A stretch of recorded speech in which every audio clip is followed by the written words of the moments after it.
Praise the Lord. ദൈവതിരുനാമത്തിന് മഹത്വം ഉണ്ടാകട്ടെ. എല്ലാ പ്രിയപ്പെട്ടവരെയും യേശു ക്രിസ്തുവിൻ്റെ നാമത്തിൽ സ്നേഹവന്ദനം അറിയിക്കുന്നു. ഒരു വാക്യത്തിലേക്ക് നിങ്ങളുടെ ശ്രദ്ധയെ തിരിക്കുവാനായിട്ട് ആഗ്രഹിക്കുകയാണ്.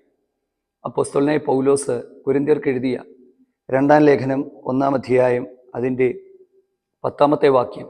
ആ വാക്യം ഇങ്ങനെയാണ്: ഇത്ര ഭയങ്കര മരണത്തിൽ നിന്ന് ദൈവം ഞങ്ങളെ വിടുവിക്കുകയും ചെയ്യും, അവൻ മേലാലും വിടുവിക്കുമെന്ന് ഞങ്ങൾ അവനിൽ ആശ വച്ചിരിക്കുന്നു.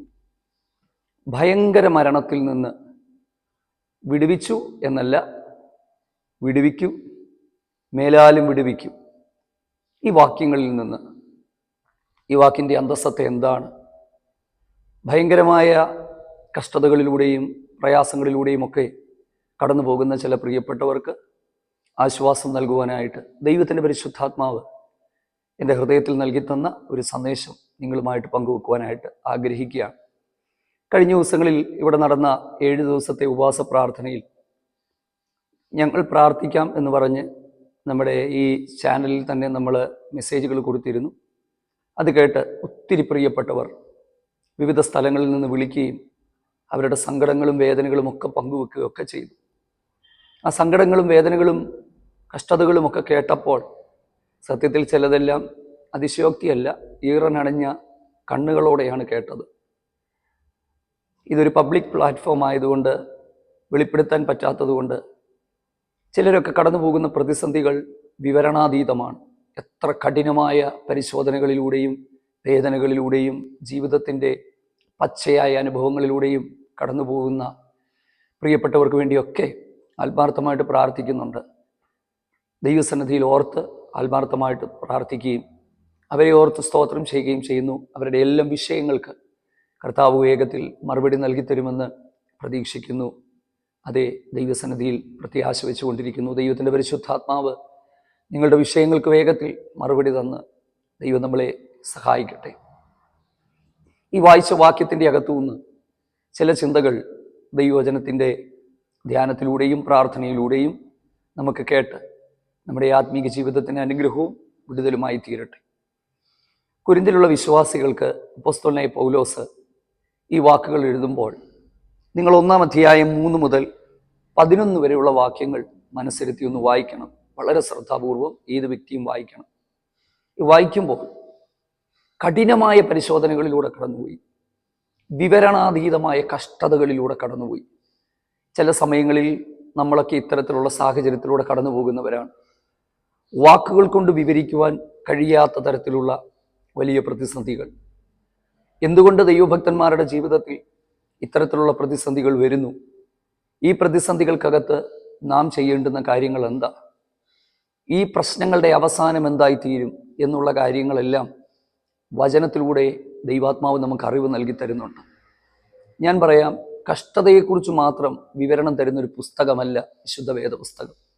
ഈ കഷ്ടതയ്ക്കകത്ത് ദൈവം എങ്ങനെ ഇറങ്ങി വന്നുവെന്നും എങ്ങനെ തൻ്റെ ഭക്തന്മാരെ വിടുവിച്ചു വന്നും ആ കഷ്ടതയുടെ ഒടുവിൽ അവരുടെ ജീവിതം എന്തായി തീർന്നുവെന്നുള്ള ദൈവത്തിന് സ്തോത്രം, അനുഗ്രഹീതമായ അനുഭവങ്ങൾ വിശുദ്ധ തിരുവെഴുത്തിലുടനീളം നമുക്ക് കാണുവാനായിട്ട് കഴിയും. ഇവിടെ 3 മുതൽ 7 വരെയുള്ള വാക്യങ്ങൾ കഷ്ടതയെക്കുറിച്ചാണ്. കഷ്ടതയല്ല നമ്മുടെ വിഷയം, കഷ്ടതയെക്കുറിച്ച് മറ്റൊരിക്കൽ നമുക്ക് ചിന്തിക്കാം. ഈ ഭാഗങ്ങളിൽ ദൈവത്തെക്കുറിച്ച് വിശേഷിപ്പിച്ചിരിക്കുന്നത് മനസ്സലിവുള്ള പിതാവും സർവാശ്വാസവും നൽകുന്ന ദൈവം. എൻ്റെ കഷ്ടതയിൽ ആരെനിക്ക് ആശ്വാസം തരും, ആരെന്നോട് അലിവ് കാണിക്കുമെന്നൊക്കെ ചിന്തിക്കുന്നവരുണ്ടാകും. പക്ഷെ ഒരു കാര്യം ഞാൻ ഉറപ്പോടെ പറയാം, നമ്മുടെ ദൈവത്തെ വിശേഷിപ്പിച്ചിരിക്കുന്ന പദം മനസ്സലിവുള്ള പിതാവ്, സർവാശ്വാസങ്ങളുടെ ഉറവിടം. ഈ കഷ്ടതയുടെ വിവരണങ്ങളൊക്കെ ഈ പലരും പറയുമ്പം നമുക്ക് നന്നായിട്ട് മനസ്സിലാകും. കാരണം ഇതുപോലെയുള്ള പല കഷ്ടതയിൽ ജീവിതത്തിൽ കടന്നു പോയതുകൊണ്ടും ആ സമയത്ത് ദൈവശബ്ദം കേട്ട് അതിനെ തരണം ചെയ്ത് ആ കഷ്ടതയ്ക്കപ്പുറത്ത് ദൈവപ്രവൃത്തി കണ്ടതുകൊണ്ടും ഈ വിളിച്ചു പറയുന്നവരുടെ വേദനകളും വിഷയങ്ങളും നമുക്ക് അതിൻ്റെ ഗൗരവം മനസ്സിലാകും. പൗലോസ് കൊരിന്ത്യയിലുള്ള വിശ്വാസികൾക്ക് ഈ ഭാഗം എഴുതുമ്പോൾ അതിൻ്റെ അകത്ത് അദ്ദേഹത്തിൻ്റെ ആ ഭാഷയിൽ ഉണ്ടാകുന്നൊരു ധ്വനി എന്ന് പറയുന്നത്, ഞങ്ങൾക്കുണ്ടായ കഷ്ടത നിങ്ങൾ അറിയണം. 1. 2, ആ കഷ്ടതയിൽ ദൈവം എങ്ങനെ ഇടപെട്ടു എന്ന് നിങ്ങൾ മനസ്സിലാക്കുക. അത്തരത്തിലുള്ള ഒരു ഇടപെടിയിൽ കഷ്ടതയിലൂടെ കടന്നു പോകുന്ന, ദൈവാശ്രയത്തോടെ ജീവിക്കുന്ന ഏത് വ്യക്തിയുടെ ജീവിതത്തിലും ഉണ്ടാകും എന്നുള്ള ഒരു തിരിച്ചറിവ് നമുക്ക് ആവശ്യമാണ്.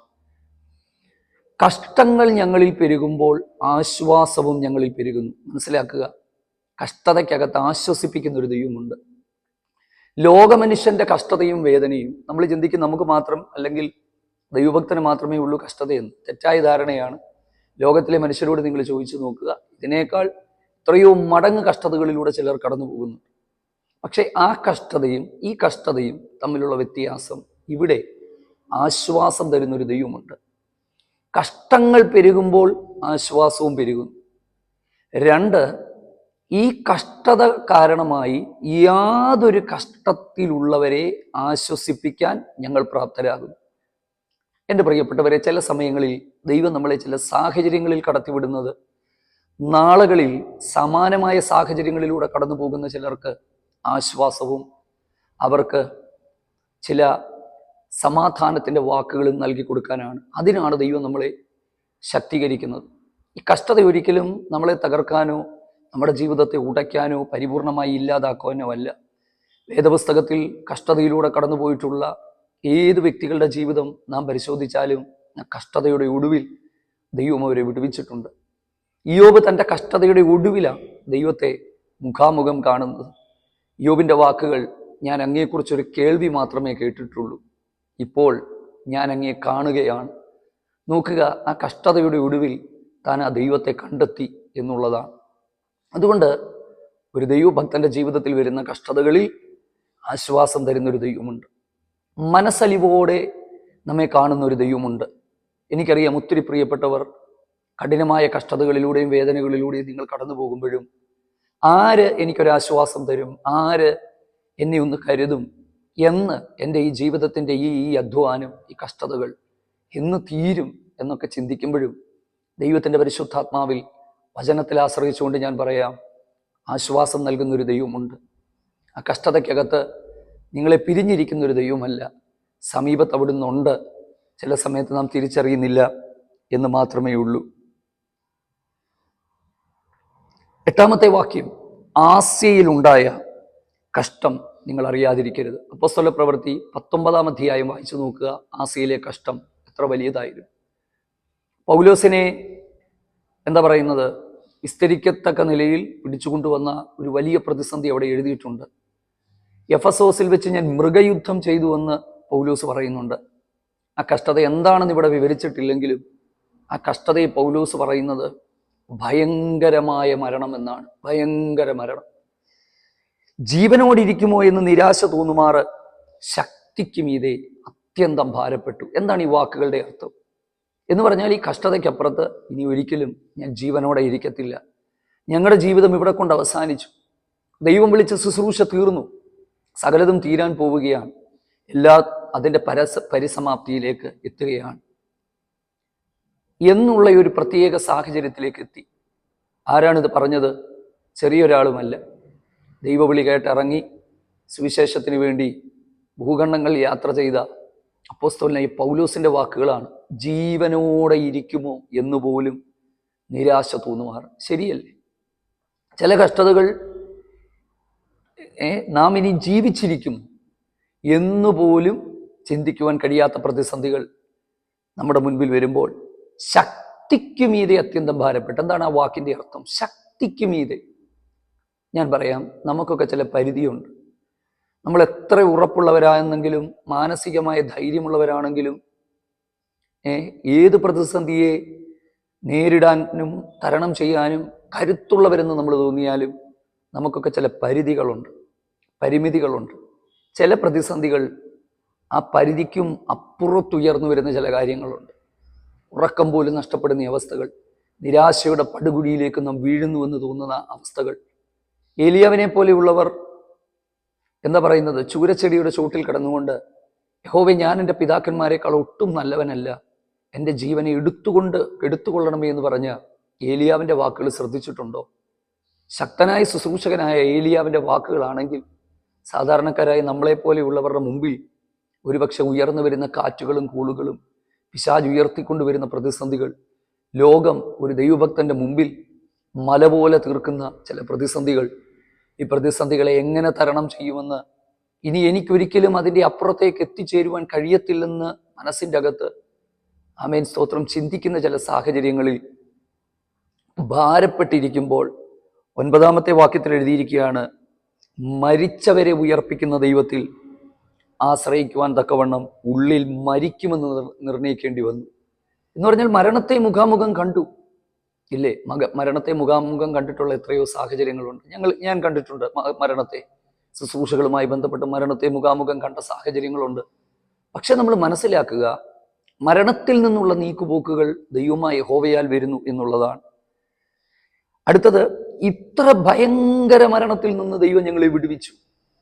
ആ വാക്കുകൾ ശ്രദ്ധിക്കുക. ഇത്ര ഭയങ്കര മരണം, വേദപുസ്തകത്തിൽ ഇങ്ങനെയൊരു ഈ വാക്കുകളുടെ വിവരണം മറ്റെങ്ങും വായിച്ചതായിട്ട് എൻ്റെ ഓർമ്മയിലില്ല. ഇത്ര ഭയങ്കര മരണം. ദാവീദിനെ പോലെയുള്ള ഭക്തന്മാർ മരണത്തെ മാത്രമല്ല മരണഭീതിയെ അഭിമുഖീകരിച്ചവരാണ്. മരണത്തിൻ്റെ ഭീതിയും പാതാളത്തിൻ്റെ വേദനകളുമൊക്കെ ചുറ്റി നിരാശയുടെ പടുകുഴിയിലേക്ക് വീണുപോയ ദൈവഭക്തന്മാരുണ്ട്. അവർ നമ്മളെപ്പോലെയുള്ളവരൊക്കെയാണ്. അപ്പോൾ മരണത്തോളം പോകുന്നതാണ് മരണത്തിൻ്റെ ഭീതി. ചിലരൊക്കെ പ്രാർത്ഥിക്കാൻ വരുമ്പോൾ അല്ലെങ്കിൽ പ്രാർത്ഥിക്കുമ്പോൾ ഈ മരണഭീതിയുടെ ആ ഭയാനകത, ഭയങ്കരത്വം എത്ര വലിയതാണെന്ന് നമ്മൾ പലപ്പോഴും ചിന്തിക്കാറുണ്ട്. ഉറങ്ങാൻ കഴിയാത്തവരായിട്ട്, ഒന്നും ചെയ്യാൻ കഴിയാത്തവരായിട്ട്, കണ്ണടയ്ക്കാൻ പറ്റാത്തവരായി, മുറിയിൽ നിന്ന് പുറത്തിറങ്ങാൻ പറ്റാത്തവരായി മരണഭീതി ഉള്ളിൽ പിടിച്ച ചില പ്രിയപ്പെട്ടവരുണ്ട്. പക്ഷെ നമ്മൾ മനസ്സിലാക്കുക, തിരുവചനത്തിൽ നമ്മൾ വായിക്കുന്നത് മരണഭീതിയാൽ അടിമകളായിരുന്നവരെ ദൈവത്തിന് സ്തോത്രം മരണാധികാരിയായ പിശാചിനെ തൻ്റെ മരണത്താൽ യേശു നീക്കിയെന്നാണ്. എൻ്റെ പ്രിയപ്പെട്ടവരെ, മരണത്തെ മാത്രമല്ല മരണത്തിൻ്റെ ഭീതിയെയും നീക്കുന്ന ഒരു കർത്താവുണ്ട്. അടുത്തത്, ഇത്ര ഭയങ്കര മരണത്തിൽ നിന്ന് ദൈവം വിടുവിക്കും, മേലാലും വിടുവിക്കുമെന്ന് ഞങ്ങൾ അവനിൽ ആശ്രയിച്ചിരിക്കുകയാണ്. അപ്പോൾ വിടുവിച്ചോ എന്ന് മാത്രമുള്ളതല്ല, വിടുവിക്കും, മേലാലും വിടുവിക്കും. നമ്മുടെ ദൈവം സ്ഥലകാല പരിമിതികൾക്ക് അധീനനാണ്. ഏതെങ്കിലും സമയത്ത് അവൻ നമ്മളെ സഹായിക്കും എന്നുള്ളത് മാത്രമല്ല, ഏത് സമയത്തും നമ്മുടെ ഭൂതകാലത്തെന്നതുപോലെ നമ്മുടെ വർത്തമാനകാലത്തും നമ്മുടെ ഭാവി കാലത്തും ഒക്കെ നമ്മളെ സഹായിപ്പാൻ, മരണകരമായ അവസ്ഥകളിൽ നിന്ന് നമ്മളെ വിടുവിക്കുവാൻ ദൈവം ശക്തനാണ്. ആ ഒരു വലിയ ചിന്ത നമ്മുടെ അകത്ത് ദൈവത്തിൻ്റെ പരിശുദ്ധാത്മാവ് തരട്ടെ. അടുത്തൊരു വാക്യമുണ്ട്, എന്താണെന്നറിയാമോ? അതിന് നിങ്ങളും ഞങ്ങൾക്ക് വേണ്ടിയുള്ള പ്രാർത്ഥനയാൽ തുണയ്ക്കുന്നല്ലോ. പ്രിയപ്പെട്ടവരെ, കഷ്ടതയിലൂടെ കടന്നു പോകുന്നവർക്ക് വേണ്ടി നമുക്ക് പ്രാർത്ഥനയിൽ അവരെ സഹായിക്കാൻ പറ്റും. പൗലോസ് പറയുകയാണ്, നിങ്ങളുടെ പ്രാർത്ഥന ഞങ്ങൾക്ക് തുണയാണ്. ഇല്ലേ? നമ്മുടെ പ്രിയപ്പെട്ടവർ ഇന്ത്യയുടെ വിവിധ ഭാഗങ്ങളിൽ ഒരുപാട് പ്രിയപ്പെട്ടവർ സുവിശേഷത്തെ പ്രതി, ദൈവവചനത്തെ പ്രതി ഒക്കെ കഷ്ടതകൾ അനുഭവിക്കുന്നവരുണ്ട്. അവർക്ക് വേണ്ടിയൊക്കെ നമുക്ക് പ്രാർത്ഥിക്കാം. നമുക്കറിയാവുന്നവർ കഷ്ടതകളിലൂടെ കടന്നു പോകുമ്പോൾ നിങ്ങളുടെ കുഴപ്പം കൊണ്ടാണ് ഈ കഷ്ടത വന്നു എന്ന് പറയാതെ അവർക്ക് വേണ്ടി ഒരു വാക്ക് പ്രാർത്ഥിക്കാൻ നമുക്ക് കഴിയട്ടെ. ഭയങ്കര മരണത്തിൽ നിന്ന് വിടുവിക്കുന്ന ദൈവം. പ്രാർത്ഥിക്കാം. ഞങ്ങളുടെ പ്രിയ പിതാവേ, ഞങ്ങൾ അങ്ങേക്ക് സ്തോത്രം ചെയ്യുന്നു. ഞങ്ങൾക്ക് നൽകി തന്ന അനുഗ്രഹീതമായ തിരുവചനത്തിനായിട്ട് സ്തോത്രം. ഈ സന്ദേശം കേൾക്കുന്ന പ്രിയപ്പെട്ടവർ കടന്നു പോകുന്ന കഷ്ടതകൾ, അത് അവർണ്ണനീയമെങ്കിലും ഭയങ്കര മരണത്തിൽ നിന്ന്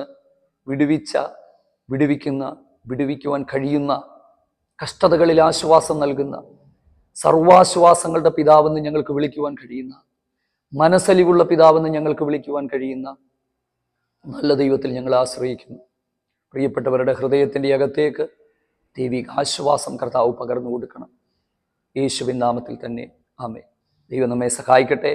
വീണ്ടും മറ്റു ചില സന്ദേശങ്ങളുമായിട്ട് ഒരുമിച്ച് കാണാം. God bless you.